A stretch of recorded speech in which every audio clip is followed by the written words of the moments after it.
Assalamualaikum Kap, Sawadikap. Ketemu lagi dengan gua Rane Hafid di Suarane on Anchor. Ini satu dari 2 channel podcast Suarane yang isinya podcast-podcast pendek ya. Sementara yang satu lagi itu gua host di SoundCloud, itu lebih kepada podcast yang panjang di atas 30 menit dan terbit setiap minggu gitulah kurang lebih. Oke, ada yang lain dari podcast Anchor gue kali ini, karena kali ini adalah versi audio dari seri tulisan yang baru aja gue mulai di kumparan.com. Yoi cuy, gue baru bikin akun kumparan.com dan ini akan gue pakai untuk cerita segala macam hal tentang podcast. Pokoknya apa aja tentang podcast, dan gue mau usahakan ini dibikin secara berseri. Mulai dari awal banget, dari sejarah podcast sampai seperti sekarang ini di Indonesia. Nah, ceritanya setelah gue mulai buka account itu, gue udah masukin satu tulisan, dan setelah tulisan itu selesai, gue baca-baca, terus gue baru nyadar, cuy, ini kan tulisan tentang podcast. Lah, kenapa nggak dijadiin podcast aja sekalian? Ya nggak? Jadi kalau lo sampai dengerin podcast ini, episode ini, ocehan gue yang ini, gara-gara ketemu link dari artikel gue di kumparan.com, selamat datang kawan, selamat datang. Ente lagi dengerin podcast. Ya kayak begini, ini namanya podcast. Baiklah, saudara-saudara sekalian, kita mulai aja bagian pertama yang gue beri judul podcast. Asal muasal ketika semua orang bisa bicara.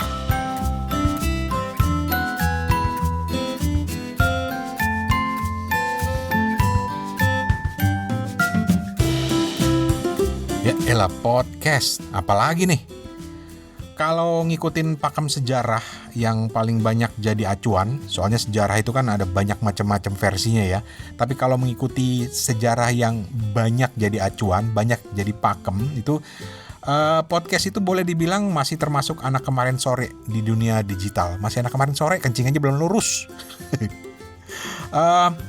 Jadi gini, podcast itu pertama kali muncul di Amerika Serikat pada bulan Agustus 2004 ketika mantan VJ, video jockey dari MTV di Amerika namanya Adam Curry itu meluncurkan acara podcast bertajuk Daily Source Code. Oke, sampai di sini kayaknya kita berhenti dulu deh. Kita mundur aja dulu sebentar untuk membebaskan diri dari istilah yang kadang-kadang sering bikin jelimet ketimbang justru mencerahkan gitu ya. Jadi kita mulai dulu dari agak awal lagi deh. Nanti kita balik ke Adam Curry nanti. Jadi gini, sederhananya podcast itu adalah rekaman audio yang disebarkan secara berkala melalui internet dan bisa diunduh oleh siapapun untuk didengerin. Simpel ya. Rekaman audio yang disebarkan secara berkala lewat internet dan bisa diunduh oleh siapapun untuk didengerin, bahkan kemudian bisa dilangganin secara rutin. Nah, sampai di sini saja rasanya sudah cukup jelas ya. Jadi kalau lo cuma pengen tahu apa itu podcast, ya udah matiin aja sampai di sini. Tapi kalau mau masih lanjut ikutin cerita gue, silakan, bebas aja.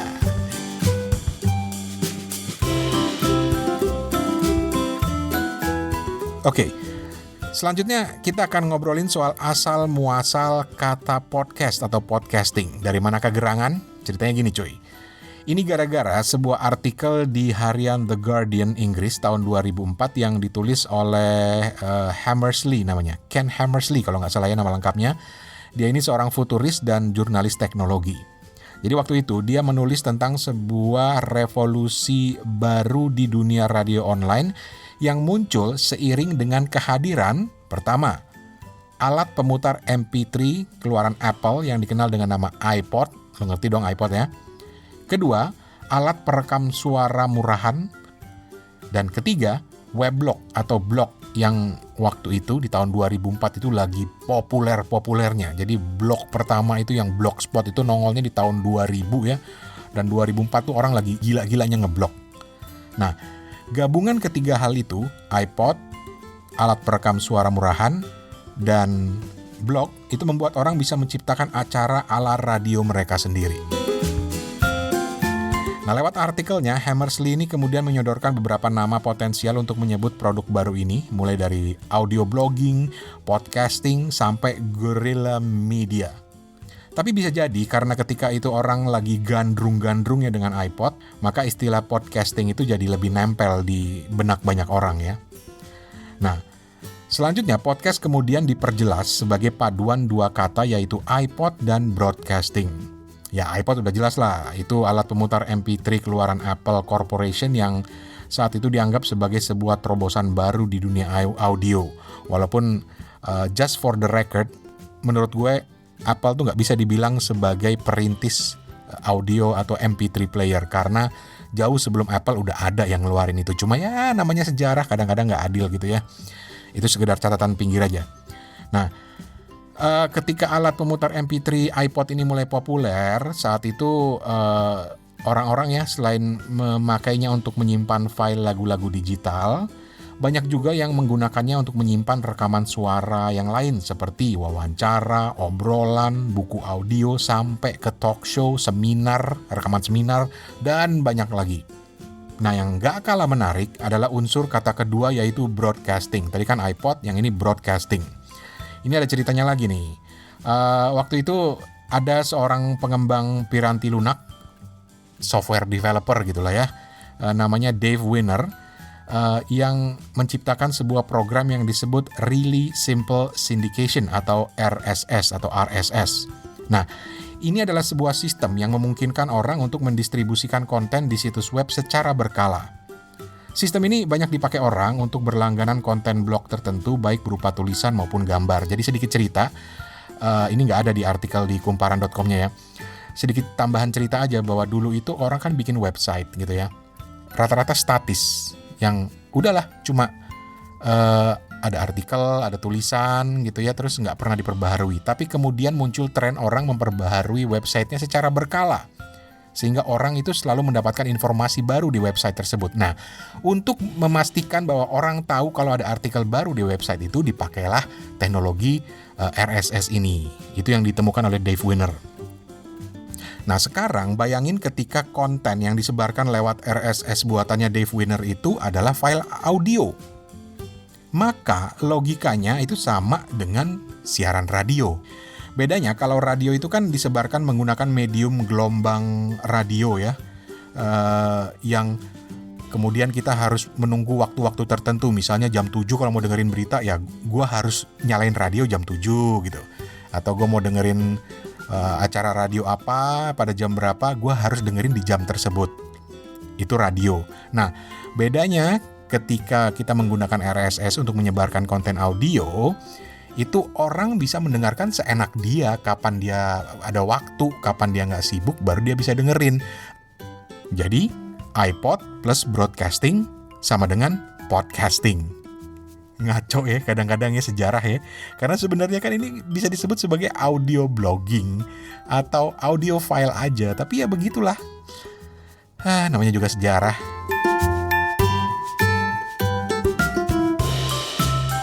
Nah selanjutnya gue mau cerita tentang asal-muasal menjamurnya podcast.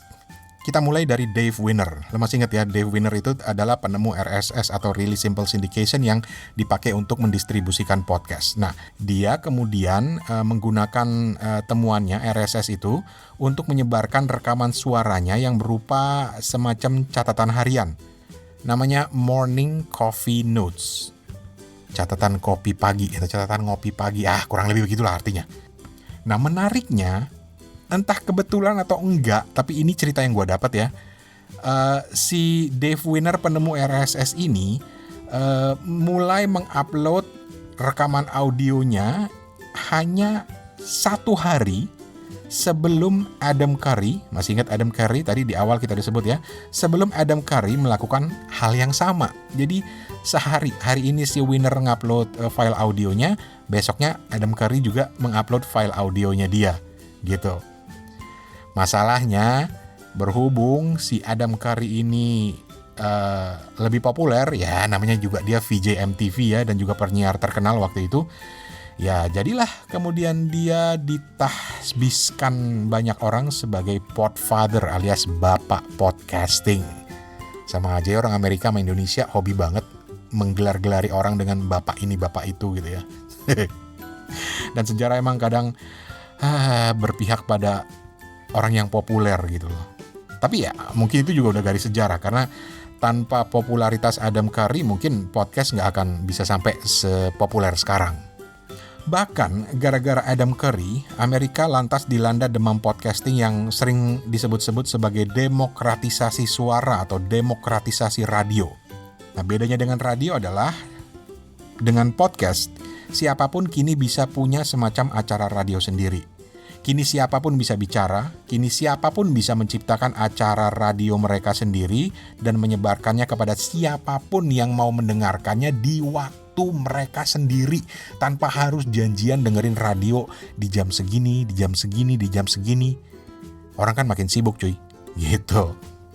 Nah, kembali ke Adam Curry, acara podcast Daily Source Code milik Adam Curry yang isinya sebenarnya cuma ya celotehan, ocehan-ocehan dia tentang kehidupan sehari-hari, kemudian digabung dengan lagu-lagu favoritnya, itu ternyata mencatat 500.000 subscriber atau pelanggan, dan jumlahnya itu membengkak menjadi jutaan hanya dalam waktu setahun kemudian. Itu baru satu acara podcast. Nah, berbagai macam acara podcast kemudian bermunculan di macam-macam kategori dan segmen. Kemudian juga layanan penyedia podcast juga mulai bermunculan. Ya biasalah kalau di kampung aneh itu kalau ada adu bola di lapangan tuh mulai banyak nongol tuh orang jualan, calo tiket gitu. Sama di sini. Jadi begitu dilihat, wah podcast mulai populer, muncullah layanan-layanan penyedia jasa podcast. Ya ini kayak semacam YouTube-nya audio lah gitulah. Dan sejarah mencatat bahwa penyedia layanan podcast yang pertama di dunia itu namanya Libsyn, yang sampai sekarang masih ada. Libsyn itu singkatan dari Liberated Syndication. Itu yang pertama di dunia. Terus ketika podcast semakin populer, pemerintah Amerika, Gedung Putih, itu kemudian memulai tradisi membuat podcast mingguan yang hostnya adalah Presiden Amerika Serikat langsung. Nah, Presiden Amerika Serikat pertama dan mungkin presiden pertama di dunia yang punya podcast itu adalah George W. Bush, gitu. Dan sekarang Perdana Menteri Jepang, Perdana Menteri India itu juga terkenal dengan podcastnya. Itu nanti gue ceritain belakangan lah, kurang lebih gitu. Terus juga mesin pencari terbesar waktu itu namanya Yahoo. Google belum ada Google. Waktu Yahoo juga meluncurkan yang namanya layanan pencarian podcast.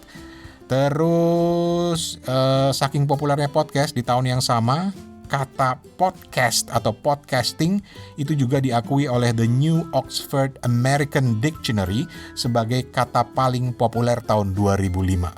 Sepopuler itulah podcast di Amerika ketika itu. Nah, kita lompat kemudian 1 dekade kemudian, kegandrungan orang pada podcast itu semakin menyebar luas. iTunes kemudian muncul sebagai salah satu distributor terbesar podcast yang mencatat lebih dari 200.000 acara podcast yang mereka distribusikan dengan jumlah pendengar yang mencapai lebih dari 1 miliar cuy, 1 miliar. Mayoritas memang masih menggunakan bahasa Inggris, tapi didapati pula 1 dari 5 podcast itu menggunakan bahasa selain bahasa Inggris. Gitu. Pertanyaannya bahasa Indonesia ada nggak? Ntar gue ceritain. Satu fakta menarik lagi adalah majalah Wired edisi Agustus 2009 itu bahkan menyebut podcast sebagai sebuah revolusi, sebagaimana layaknya ketika blog hadir dan mengubah tren media cetak. Masih ingat nggak? Gue nggak tahu ada yang ingat apa nggak. Waktu itu ketika blog muncul, semua orang bisa nulis, semua orang bisa beropini di internet, dan itu mengubah tren media cetak sampai sekarang.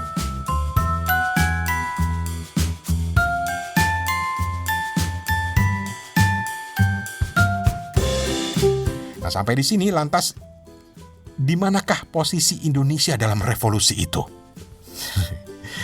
Indonesia itu menyimpan cerita yang sangat menarik. Meskipun baru mulai populer dalam artian mulai banyak banget yang podcasting, banyak banget yang mendengarkan podcast itu baru sekitar 1 atau 2 tahun terakhir ini.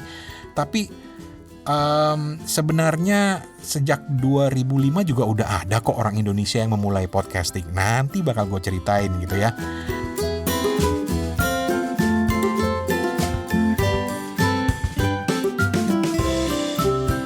Oke, jadi sampai di sini dulu bagian pertama serial tentang podcast gue, yang juga versi tulisannya ada di kumparan.com. Episode berikutnya kita akan mulai masuk ke lembaran sejarah podcast di Indonesia. Dan ini akan gue kasih judul Podcast Ketika Indonesia Ikut Bicara. Hahaha. Aduh. Oh iya, gue jadi ingat kalau teman-teman komunitas podcast Indonesia itu sering banget nyebut gue engkongnya podcast Indonesia. Cuy, gua bakal kenalin lo sama engkongnya engkong podcast Indonesia. Beneran ada. Dan dia ini diduga keras, kayak kriminal aja. Dia diduga sebagai podcaster pertama Indonesia. Siapa dia? Tunggu bagian kedua tulisan gue di kumparan.com/suarane strip podcast. kumparan.com/suarane strip podcast, atau di sini versi audionya di anchor.fm/suarane. Jangan lupa subscribe juga, cari aja Suarane kata kuncinya, Suarane di aplikasi podcast di HP lo semuanya. Terus nanti akan ketemu 2 tuh, Suarane itu ada 2. Yang satu versi panjang yang nongol seminggu sekali, dan Suarane versi pendek yang gua host di Anchor yang lo dengerin ini. Dua-duanya subscribe cuy, jangan lupa. Subscribe. Ya oke lah, dari Bangkok, Thailand, gua Rane Hafid pamit. Assalamualaikum, terima kasih, kapun ka, permisi.